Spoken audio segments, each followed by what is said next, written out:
He wakes up and reaches for his phone. Notifications, deadlines, the next thing he must chase. There's always another upgrade waiting. A better job, a bigger house, a newer version of himself that never arrives. He scrolls through success stories, through smiles that look real enough to hurt. He adds one more thing to his cart, just one more. Because deep down, he believes what he's been told his entire life, that the more he has, the more he is. But what if that feeling of not enough isn't a flaw in you? What if it's the point? From the moment you could understand words, the world whispered the same command: want more. More comfort, more validation, more everything. And if you ever stop wanting, the system that feeds on your desire stops breathing, so it keeps you hungry, not for food, but for meaning disguised as things. It teaches you to measure your worth by how much you can hold, how much you can show, how much you can never quite reach. If you've ever felt like no matter what you get, it never fills you, you're not broken, you're trained. Trained to need, trained to chase, trained to mistake possession for peace. And maybe it's time to ask the question no one ever wants you to ask. Who taught you to need more in order to feel worthy? Thousands of years ago, wanting more was a matter of survival. Our ancestors needed to want, to hunt, to gather, to store, or they'd die. The instinct to desire was nature's way of keeping us alive. But today, most of us aren't fighting to survive. We're fighting to feel alive. The problem is that same instinct, once sacred, once useful, has been hijacked. It's no longer about survival, it's about control. You live in an age where your hunger is managed for you. Corporations, media, even education, they all discovered the same truth. If you can be trained to need, you can be controlled without chains. You don't have to imprison a man who keeps running after what you sell him. You just have to keep him running. And so a strange kind of slavery was born, one built not on force, but on desire. A system where wanting becomes the new obedience, where never feeling satisfied keeps the entire machine alive. This is what the German psychologist and philosopher Erich Fromm saw when he looked at the modern world. A society overflowing with possessions, yet starving for purpose. He called it the shift from being to having, the greatest spiritual disease of our time. To Fromm, we didn't just become consumers of products, we became consumers of meaning itself. We buy status, we buy identity, we even buy the illusion of freedom. And the more we have, the less we are. Because deep inside, there's a hunger that no purchase can touch. The hunger to be. Fromm's work wasn't just theory. It was a diagnosis, a warning that the same mechanism that once kept us alive now keeps us anxious, distracted, and dependent. You've learned to want more of everything, except yourself. And maybe that's why modern man, surrounded by comfort, still feels like he's starving. Not for food, but for something real, something true, something alive. When Erich Fromm spoke about the sickness of modern man, he wasn't talking about poverty. He was talking about an illusion, the illusion that to have more is to be more. He named it plainly, two modes of existence, two ways people orient their lives. He called them having and being. In the having mode, life becomes a ledger. Your worth is a column of figures. You measure yourself by titles, by accounts, by objects that can be shown and pointed to. Success is a photograph. Identity becomes a public record you update and share. The rules are simple. Acquire, protect, display, repeat. The person who lives this way treats the world as a stockpile. People are assets. Time is currency to be spent in the service of accumulation. Love can be reduced to a transaction, a score that proves you are desirable, validated, complete. And there is a cost. When your identity is held together by possessions, every loss becomes an existential threat. A layoff is not just lost income, it is a story of worth unmasked. A failed relationship is more than grief. It becomes proof you are insufficient. The more you own, the more you fear. Fear then becomes the dominant emotion. Fear tightens your life into a series of defensive moves. Now look at being. In the being mode, your center is not what you hold. It is what you do, how you love, and how you create. Being is participation. Being means engagement, presence, the slow work of making meaning. It is the musician who loves to play, not for applause, but because the act of playing changes him. It is the craftsman who relishes the work itself, the discipline, the refinement. Fromm argued that modern society systematically rewards having and marginalizes being. Schools teach grades as accomplishments, not growth. Work rewards outputs that can be quantified rather than value that can be felt. Social media measures life in likes and followers, compressing whole inner worlds into counts on a screen. This inversion is not neutral. It shapes desire. If your signals of worth are public and portable, you begin to arrange your life around them. You learn to perform and to accumulate the proofs that keep you visible. Authenticity becomes expensive. Simplicity becomes suspicious. Fromm did not romanticize poverty or suggest that possessions are inherently evil. He made a narrower claim. When possessions become the measure of existence, they eclipse the human capacities that make life worth living. Attention, creativity, love, courage. The soul is not meant to be a warehouse for trophies. It is meant to be a site of growth. So you trade depth for display. You trade process for product. You sacrifice silence for a stream of status updates, and the price appears slowly, a dull ache of emptiness that nothing purchased seems to fix. That ache is the central evidence of the having life. It is also the opening for change, because once you can name the condition, once you see that you have been operating under a logic that prizes having over being, you can begin to choose differently. Fromm's diagnosis is blunt but liberating. If the problem is a misdirected orientation, the cure is an orientation shift. Not by renunciation, but by reordering, less chasing what shows you to others, more committing to what forms you from within, and that is where the work of being begins. If you ever wonder why it's so hard to stop wanting, it's because you were never meant to. The world you live in depends on your hunger. Modern society is built on a simple equation. If people stop needing, the system stops breathing. Every structure, from the economy to education, is designed to keep you slightly unsatisfied. Not starving, not fulfilled, just hungry enough to keep running. Fromm called this a social character, the invisible psychology that a culture installs inside its people so they serve its survival. In a feudal age, obedience was the character that kept the order alive. In capitalism, it's consumption. You don't need guards when desire is the perfect prison. Advertising became the first school of this new obedience. It no longer sells products, it sells identity.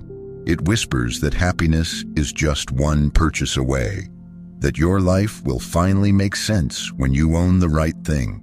It manufactures needs faster than you can question them. It sells you the disease, then offers the cure in a prettier box next season.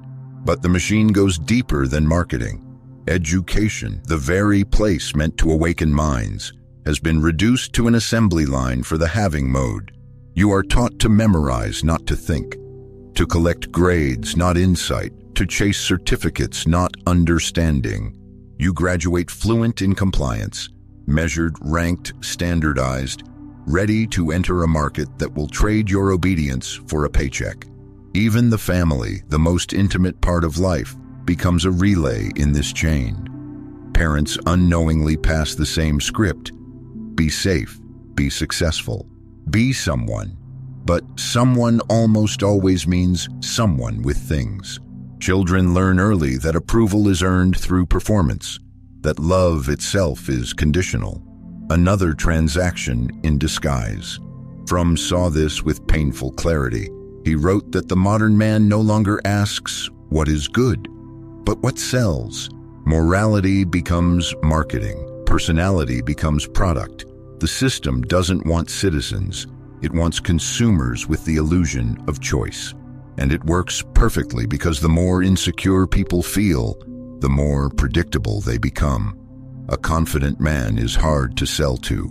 An anxious one will buy anything that promises relief. That's why the machine feeds you both the poison and the antidote. It creates the anxiety, then markets the lifestyle, the pill, or the ideology that calms it. You think you're choosing, you're just switching cages. Studies by Tim Kasser and Richard Ryan in 1996 proved what Fromm had already intuited. The stronger a person's materialistic values, the lower their well-being. More possessions, less peace. More status, less satisfaction.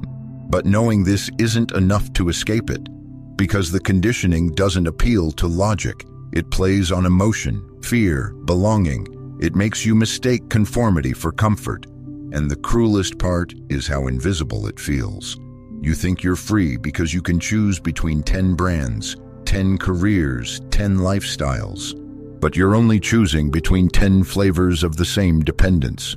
Fromm warned that this kind of freedom, the freedom to choose your prison, is the emptiest form of all.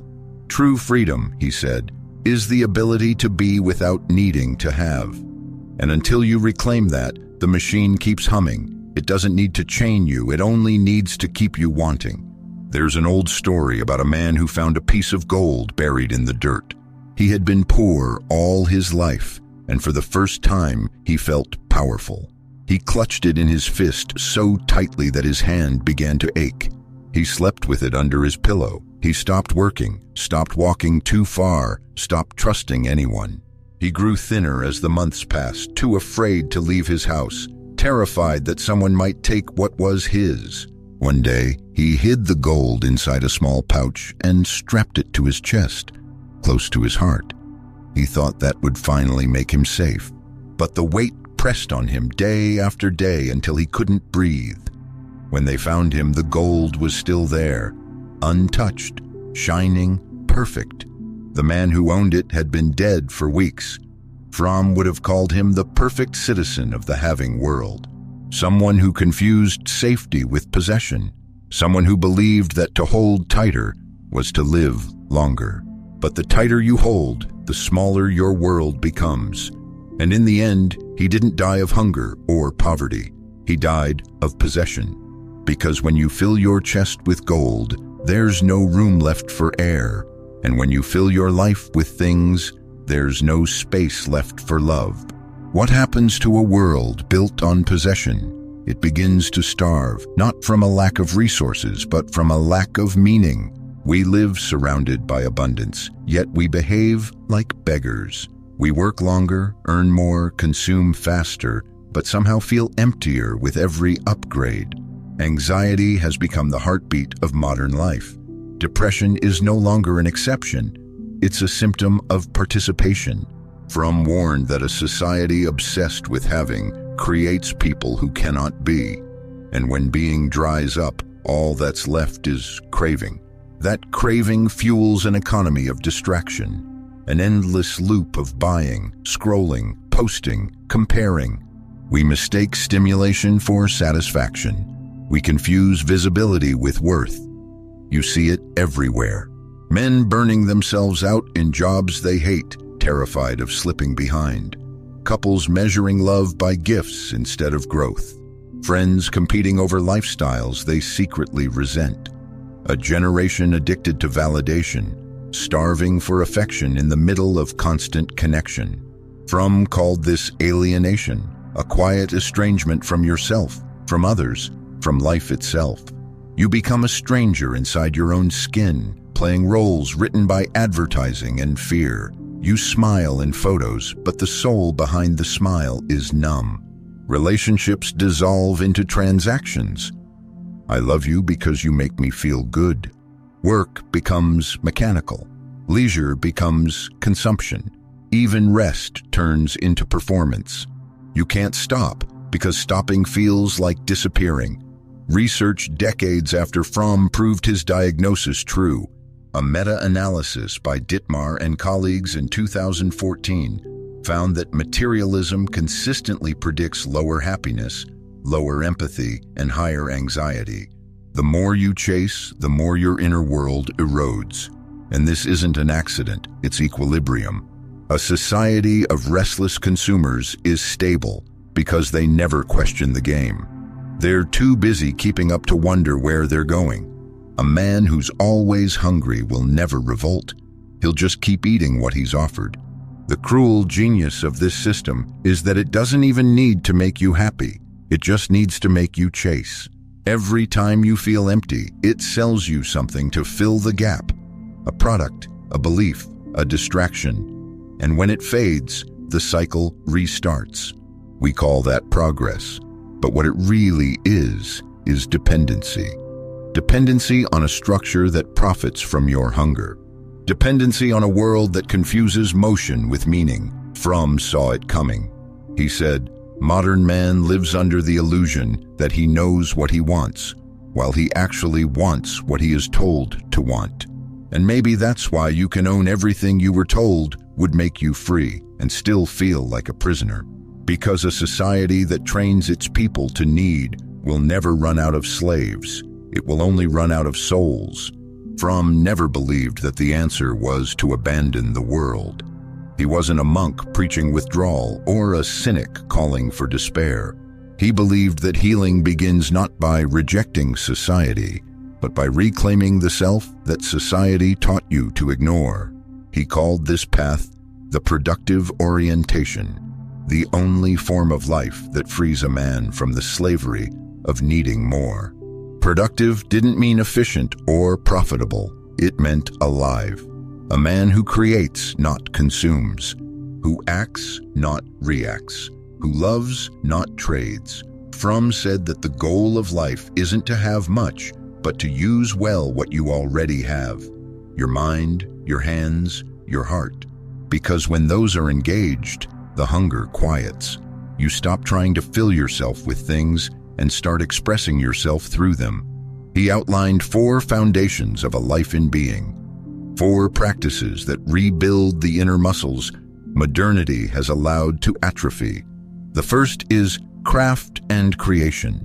Do something every day that produces rather than consumes. Write, build, repair, design, cook, plant, anything that turns your attention outward through the act of making. Creation restores dignity because it reconnects effort with meaning. You stop asking what something is worth and start remembering what it's for. A man who makes things learns that value doesn't have to be bought. It can be made. The second is the art of loving. Fromm believed love was not a feeling but a discipline, a skill to be practiced with patience, awareness, and humility.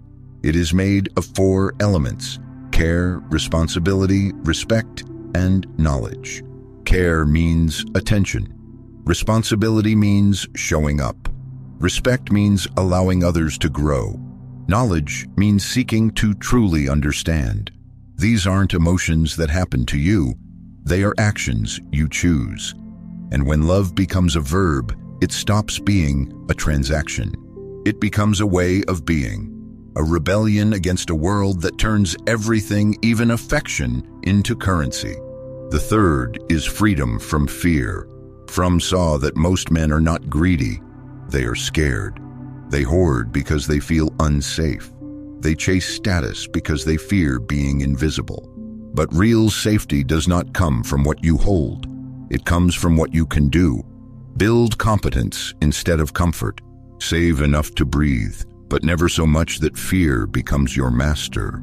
A man is free not when he owns much, but when he can lose and still remain himself. The fourth is education for being. Modern education trains memory, not awareness.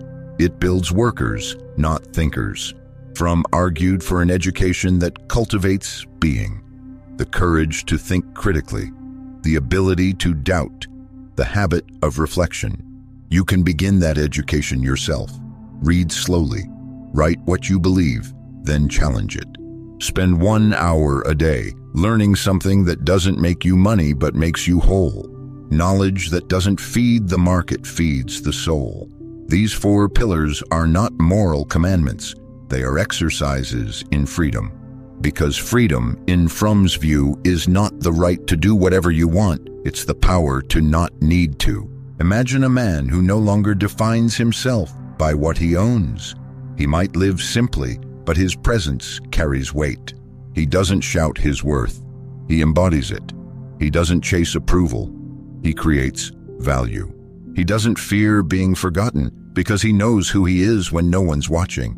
That is the productive character, the man who participates in life instead of consuming it.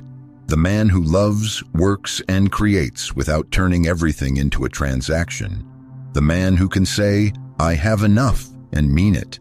Fromm believed that if even a small number of people began living this way, it would threaten the foundations of the system built on need. Because the moment you stop being controlled by your desires, you become uncontrollable. And a man who needs little cannot be ruled. That is the quiet revolution.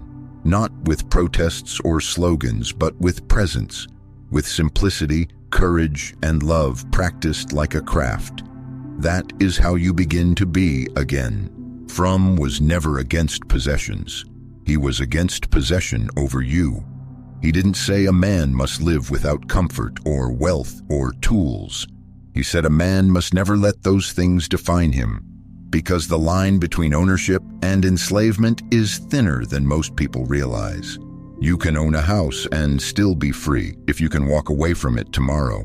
You can earn money and still live lightly if you remember it's a means, not a mirror.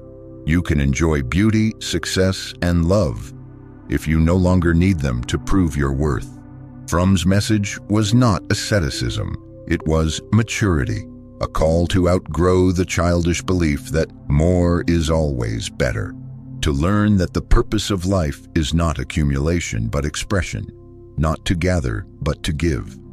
He once wrote, "To have without being is the greatest poverty," and that is the heart of it. Freedom isn't found in owning less or more, but in no longer being owned. Because the man who can lose everything yet remain himself, that man has finally become whole. You were trained to need, trained to chase, to compare, to measure your worth by what you could collect. But everything you were taught to need was designed to keep you running, not to help you arrive. Fromm's diagnosis wasn't meant to shame you, it was meant to wake you. Because once you see how deep the training goes, you can start to untrain yourself. You can begin to want differently. Start small. For 14 days, run an experiment. Every time you feel that itch to buy, to prove, to post, pause. Ask yourself, who told me I needed this? Then sit in the silence that follows. That silence is the beginning of freedom.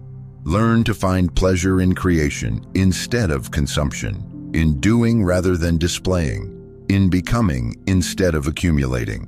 The more you return to being, the more the noise fades, and what remains is you. The man who needs little isn't weak, he's untouchable, because nothing the world can offer is stronger than the peace he already carries. So maybe it's time to stop feeding the machine, to step off the treadmill of needing and start the art of being. The challenge begins now. Your 14-day want audit. Untrain your needs. Relearn yourself. Because the man who can't be manipulated by desire is the man the system fears most. If this made you see the world a little clearer, stay. Think deeper. This is ThinkMate.